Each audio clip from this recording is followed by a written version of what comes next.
And hope you'll stay around for a while and check out. We're going to our chef now. Good. Chef Melissa Sheridan. Hi. How are you doing? I'm great. How are you? I'm doing great. What do you? Whoa! If I don't drop things over. Okay. I got a microphone here and everything. What are you making today? Well, today we're going to do a pan-seared salmon with a roasted red pepper coulis, which is a nice Easter-style dish that pretty much anyone can do. And the nice part about this dish is the sauce is very universal. It goes excellent in vegetable dishes, and I like to dip my French fries in it. Do you? You told me that. And anything that starts out with that garlic like that has got to be good. Well, the best part about this is it's not a hurry up and wait kind of dish. It's you can do your sauce, as I said, ahead of time. You can do it about, if you want, a week ahead of time, and it's fine. We're just cutting up some shallots, and we have some garlic.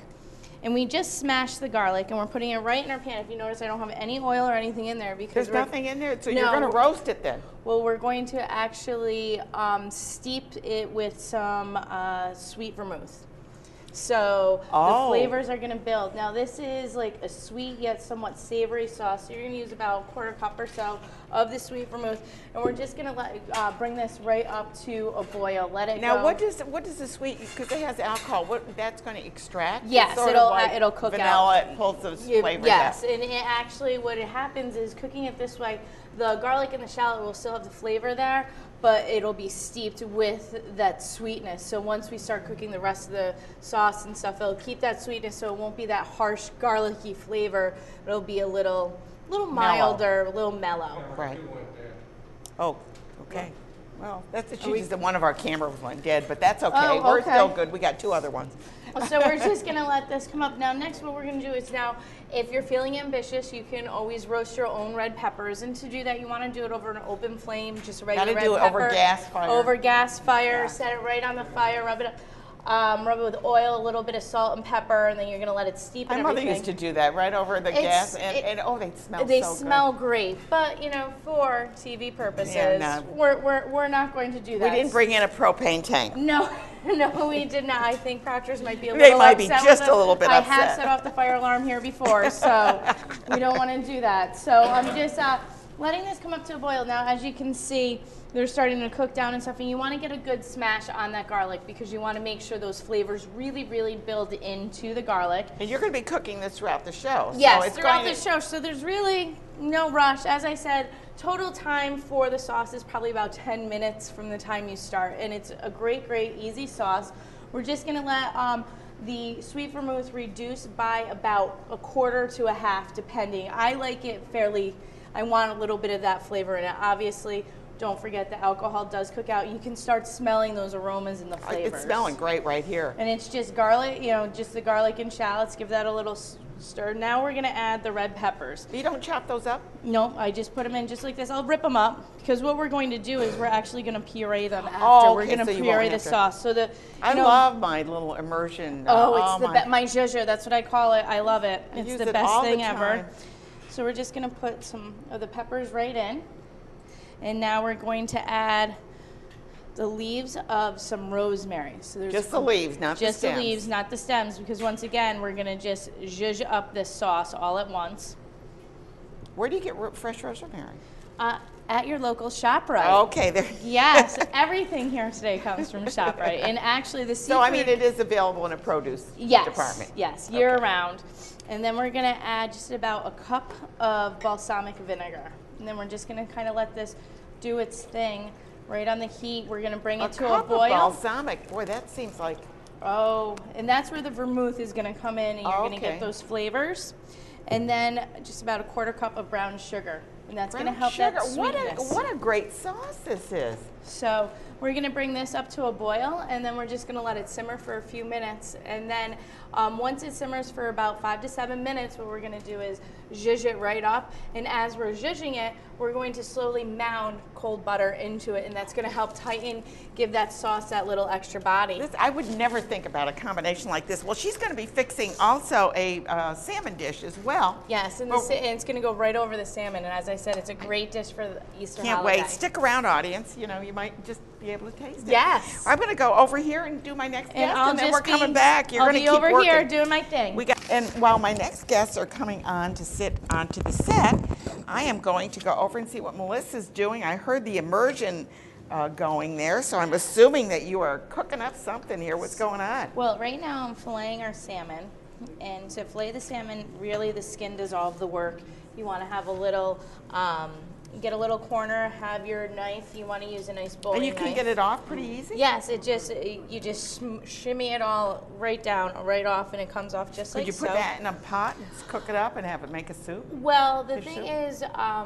is, salmon is very oily, so it would make a very, very greasy Oh, style. okay, So you okay, want to be alright. careful. However, crispy salmon skin, I think is pretty good. Okay, So good, you can good. always do that. So then we have a 16-ounce piece of salmon, so just a pound. So we're going to cut it in half. Now, so we is have two this, nice what pieces. kind of salmon? Because I hear about different types of salmon, you know, wild salmon. This is wild caught from Alaska. It's in season now. We have it at Shoprite. And the nice part about our seafood department at Shoprite is, unlike certain competitors, we have our own processing plant. So we are guaranteeing the freshest seafood, which means there isn't a middleman. As soon as the, the fishermen come right in, we are hand selecting the seafood and processing it into our own seafood factory, in our own seafood processing very plant, interesting, yeah. and then it goes right from there to the store. So there isn't any of that little leeway or whatever. So we have the freshest seafood.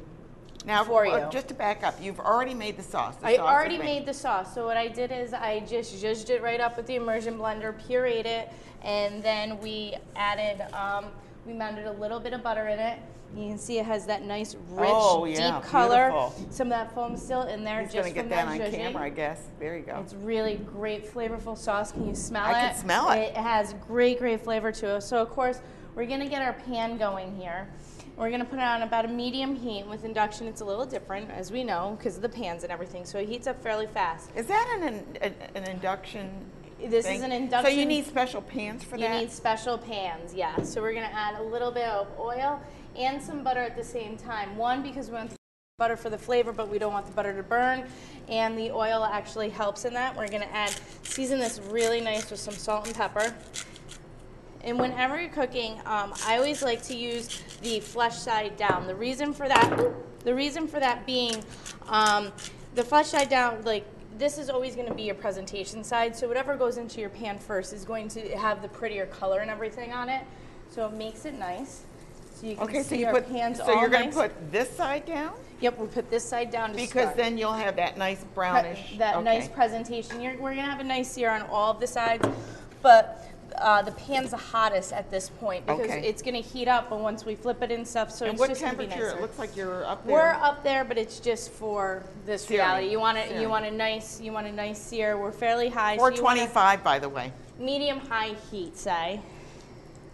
And you hear that? You hear that, everyone? That sizzle? That's our pan telling us that, okay, I'm nice and hot, I'm ready to go. Whenever we're cooking, our food talks to us. It's very important. How many times have you put something on the grill, you go to turn it and it's sticking and you're ripping that chicken or whatever, you're not getting those nice grill marks? You need a hot. That's the proteins telling you, I'm not relaxed yet, don't touch me. I always say it's like a woman in the sun bathing. We know when it's time to flip over. Your food's telling us the same thing. So we're going to do a nice sear on both sides, and this is going to be about 5 minutes on each side, so we can come back and chit chat. And the Absolutely, key to we'll this, come back and talk more. Yes, and the key to this also too is I'm going to add a little bit, once I turn it, a little bit of chicken stock, and this is something I learned from Chef Ramsay when I was on Hell's Kitchen. It's nice. You were on Hell's Kitchen? Yeah, you didn't Get out! No. You can actually, with a little bit of broth, basting the chicken or the fish will actually help with that moisture, but it helps build the flavor profile throughout the whole thing, especially if you're not baking it and stuff. Okay, good. So you're going to be adding some. You're going to do it while on camera, or you're going to do it? It Depends on time. We don't know. We don't know. We're just playing this by ear, but she's doing good, and I'm having fun. And now I'm coming over to find out a little bit more about education. And I'm going to go right over here and take a look and see what Melissa's doing now. Thank you both. And Melissa, what's cooking now? Just finishing up the salmon. So, which is nice. As you can see, it has this gorgeous brown color on it. Nice Oh, that's sear. beautiful. And the one thing that's nice about salmon is it's one of those fish that you can actually have medium rare. It doesn't have to be cooked all the way through, and that also helps the moisture of it. But as I said earlier, our food talks to us. As you can see, this whiteness that's coming out is an indication of the salmon saying, okay, I'm cooked, I'm good, I'm ready to go. So that is an indicator then? Yes. Okay. So. I need to get my guests in there. I just, you know, I'm just trying to let people know. And this is actually ready. So we're just gonna put it right here. Oh, that's ready to go. Ready to go. And you'd have used a little broth in there, huh? Just a little broth, and you can see how this has actually, the broth itself, here we go. You can see that consistency change. It's nice thicker, it's a nice So that becomes a little bit of your flavor profile, and you can see it Okay. gives it a nice glaze. And then the last thing we're gonna do is we're gonna take the sauce, and you can just Oh, I can't wait to try that. I can't imagine what that sauce tastes like. right on there, just like so, and you can see it has a nice little consistency. It's not super thick. And what would you serve with that? With this, I love it with spinach and grilled asparagus, and then I'm a big risotto fan. So I always love my salmon over like the risotto and stuff. Looks good, and we're going to be that back in a simple. minute. Alrighty, so, okay, sounds good. We're working here. Chef Melissa has her dish here while my next guests are getting on, and that's what it looks like. And you would serve that with rice, perhaps? Yes, rice, vegetables, With greens, little baby greens, spinach. baby spinach sautéed would be excellent. And she said she likes to dip French fries in this. I love French fries in the sauce. It's Well, yummy. I'm going to give it a try. So.